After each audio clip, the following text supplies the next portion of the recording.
السلام علیکم ورحمۃ اللہ وبرکاتہ۔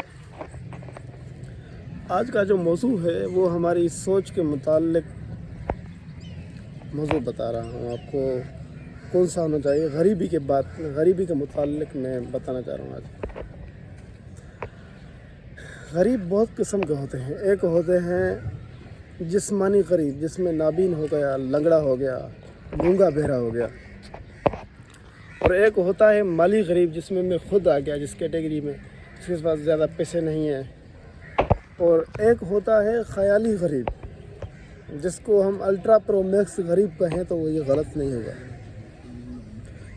خیالی غریب کسے کہتے ہیں؟ خیالی غریب وہ ہوتا ہے جس کے خیال میں بھی وہ چیز آئے جو نہ آنی چاہے پھر بھی کوئی مسئلہ نہیں۔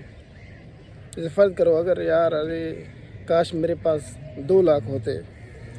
اگر ہم کاش کا الفاظ استعمال کر رہے ہیں تو یہ کیوں نہیں کرے کہ کاش ہمارے پاس پوری دنیا ہوتی۔ 2 لاکھ سے کیا ہوتا ہے؟ یہ ہوتا ہے خیالی غریب۔ کچھ لوگ ایسے ہوتے ہیں جو خیالی غریبوں کی بات کر رہا ہوں۔ کچھ لوگ ایسے ہوتے ہیں جو دعا بھی مانگتے ہیں نا، وہ کہتے ہیں یا اللہ ہمیں 4-5 لاکھ دے دو، یا اللہ ہمیں وہ فلاں گاڑی دے دو۔ سب سے بڑی بیوقوفی ہے یہ۔ اگر آپ کو خیال ہی کرنا ہے، اگر آپ کو دعا میں بھی یہ مانگنا ہے تو کیا فائدہ؟ اگر کسی کے پاس 5 لاکھ ہے، ہمیں پتہ ہے کہ اس کے پاس 5 لاکھ ہے، تو چلو بھائی یہ بات بنتی ہے کہ ہمیں اس سے 1 لاکھ لینا چاہیے، باقی 4 لاکھ تو وہ اس کے اپنے ہیں۔ تو خیالی غریب جو ہوتے ہیں وہ خدا سے بھی لمٹ میں مانگتے ہیں، یا اللہ ہمیں 3 لاکھ دے دو، یا اللہ ہمیں دیکھو خدا کے پاس تو ان لمیٹڈ ہے، اتنا مانگو کہ آپ کی سوچ سے بھی زیادہ۔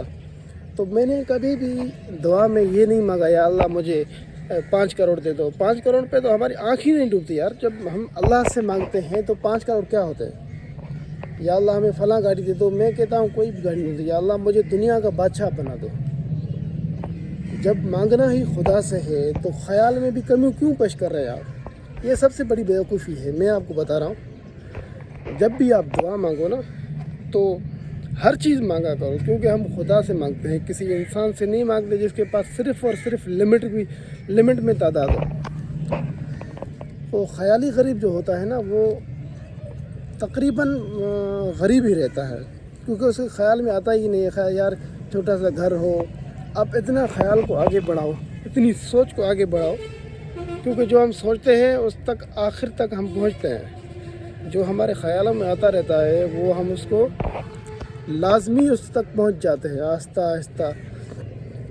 تو ہمیں چاہیے کہ ہم جب دعا مانگیں یا خیال کریں، اچھے خیال کرنے چاہیے، اچھا سوچنا، اچھا مانگنا چاہیے ہمیں۔